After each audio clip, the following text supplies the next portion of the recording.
आज हम अध्ययन करेंगे स्पेन के चित्रकार डिएगो वेलास्के के बारे में। वेलास्के का जन्म 1588 ईस्वी में हुआ था और दक्षिण स्पेन में के सेविलिया नामक स्थान पर इनका जन्म हुआ था और 1660 में इनकी मृत्यु हो गई थी। इनकी आरंभिक शिक्षा अच्छी हुई।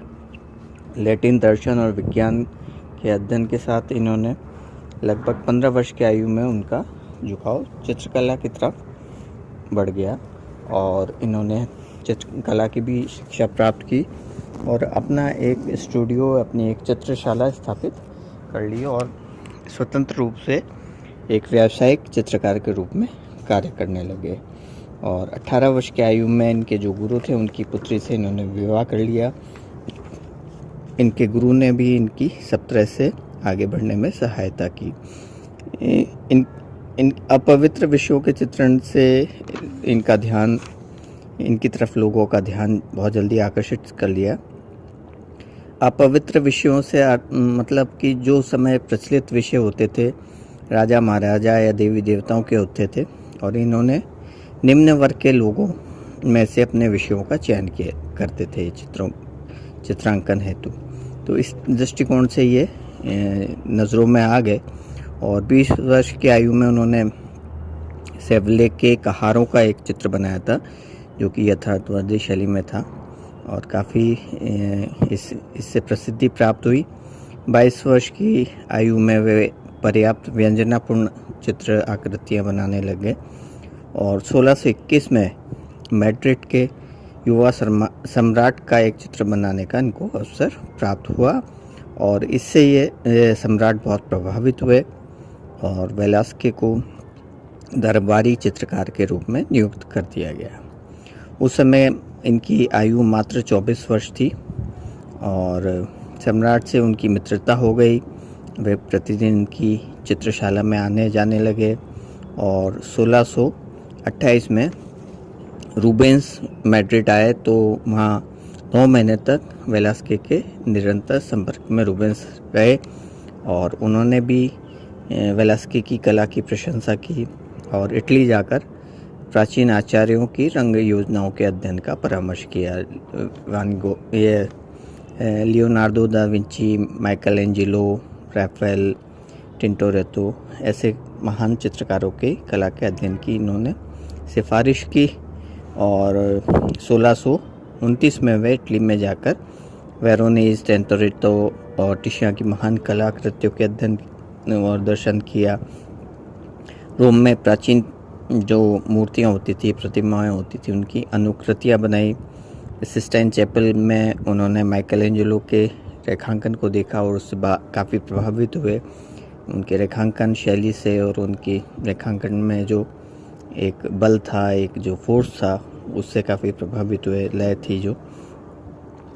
और 1631 में वह वापस स्पेन आ गए और स्पेन के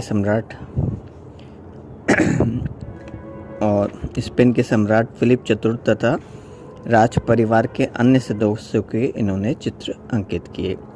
स्वयं सम्राट ने भी दरबारियों को वेलास्के के सामने चित्रांकन हेतु बैठने के लिए प्रोत्साहित किया। दरबार में रहने वाले विदूषकों के भी वेलास्के ने चित्र बनाए। इनकी संख्या दर्जनों में है। इस अवधि में सम्राट के नए भवन को चित्रित किया।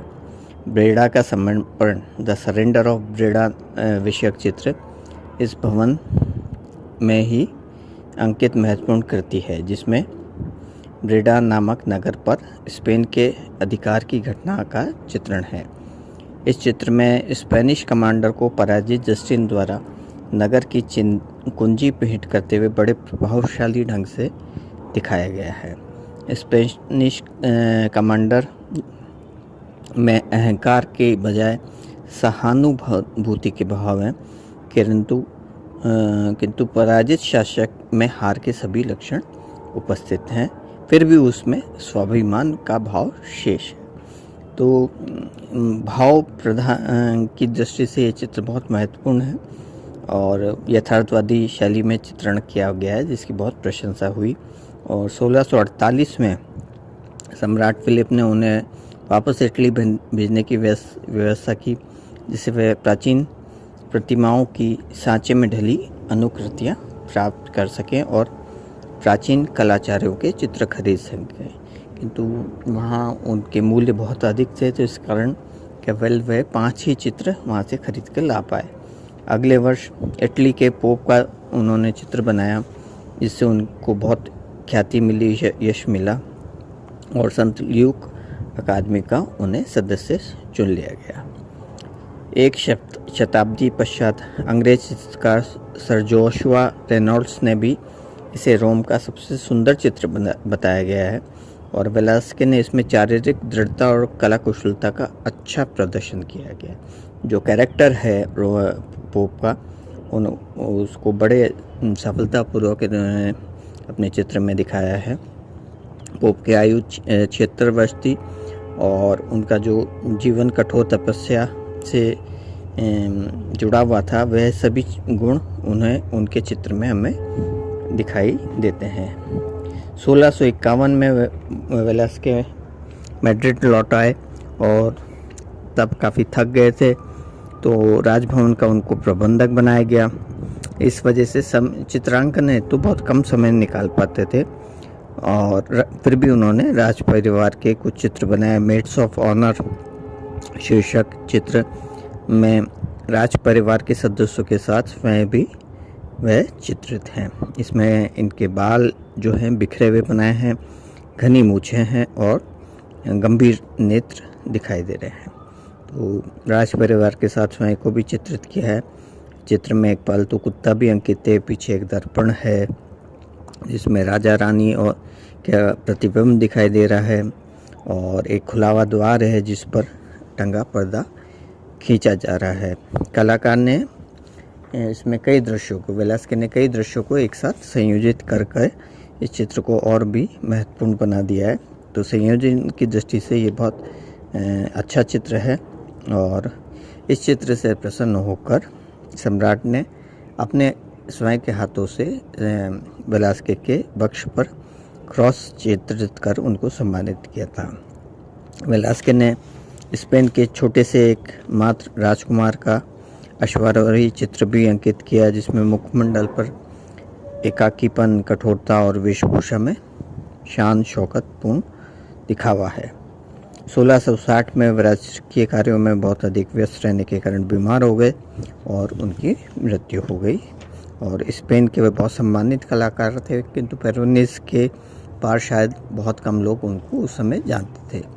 प्रकाश और वातावरण का प्रभाव प्रस्तुत करने की दृष्टि से प्रभाववादी चित्रकार, जो कि 19वीं शताब्दी के चित्रकार थे, उन्होंने भी वेलास्के से प्रेरणा ली और स्पेन में नग्न नारी चित्रण करने वाले वे प्रथम चित्रकार थे। सम्राट के संरक्षण की वजह से उनको ये एक तरह की अनुमति थी या उनको दंडित नहीं किया गया, अन्यथा किसी और कलाकार ने नग्न नारी का चित्रण किया होता तो वह अपराध की श्रेणी में आ जाता। और इसके बाद कई वर्षों बाद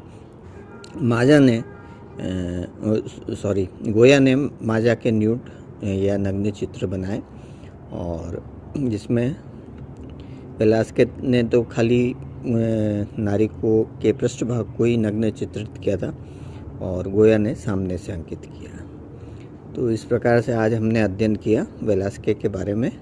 आने वाले लेक्चर में हम किसी अन्य चित्रकार के बारे में अध्ययन करेंगे। धन्यवाद।